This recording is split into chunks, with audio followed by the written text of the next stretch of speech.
اسلام ہے، اسلام رہے گا، قرآن تھا، قرآن ہے، قرآن رہے گا۔ ایک گستاخ پاکستان کی سرزمین پر نکلا ہے، وہ گستاخ کہتا ہے امی کے معنی کہتا ہے نبی ان پڑھ تھے، پڑھے ہوئے نہیں تھے۔ اس پاگل کو یہ معلوم نہیں ہے کہ امی کے مطلب یہ ہوتا ہے، امی کے معنی یہ ہوتا ہے کہ نبی نے دنیا میں آ کر کسی سے تعلیم حاصل نہیں کیا، بلکہ اللہ کے عالم سے تمام علوم و فنون حاصل کر کے دنیا میں جلوہ فکر ہوئے۔ حضرات گرامی وقار، حضرات امی اس اعتبار سے ہیں کہ حضرت حضور اکرم نے دنیا میں آ کر کسی سے تعلیم حاصل نہیں کیا، بلکہ اللہ کے عالم سے تمام علوم و فنون حاصل کر کے دنیا میں مبعوث ہوئے۔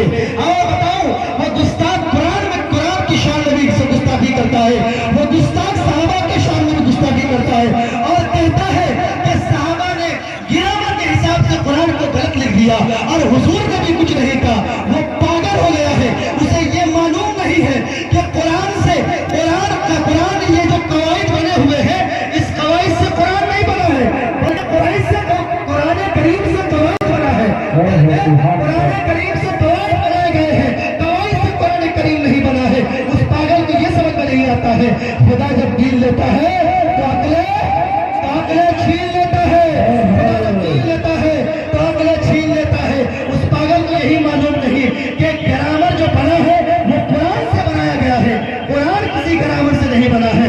حضرات گرامی وقار، شاعر کہتا ہے اسلام تھا، اسلام ہے، اسلام رہے گا، قرآن تھا، قرآن ہے، قرآن رہے گا۔ اسلام کی گردن پر حسین ابن علی کا، اسلام کی گردن پر حسین ابن علی کا احسان تھا، احسان ہے، احسان رہے گا۔ سبحان اللہ، سبحان اللہ۔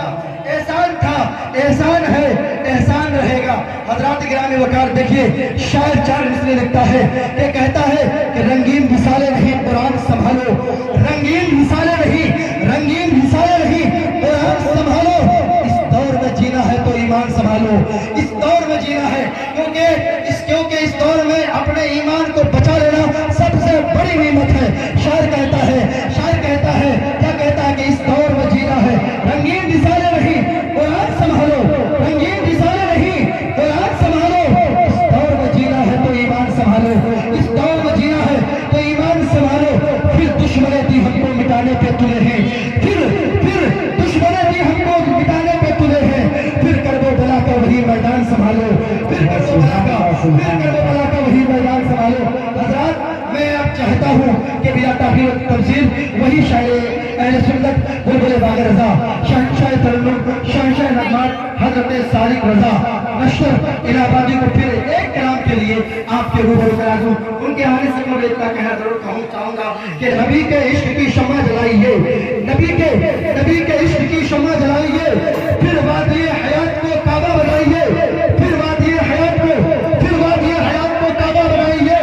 نعت رسول پاک کا تحفہ لیے سالک، نعت رسول پاک کا تحفہ لیے سالک، بس میں رسول پاک میں تشریف لائی۔ سبحان اللہ۔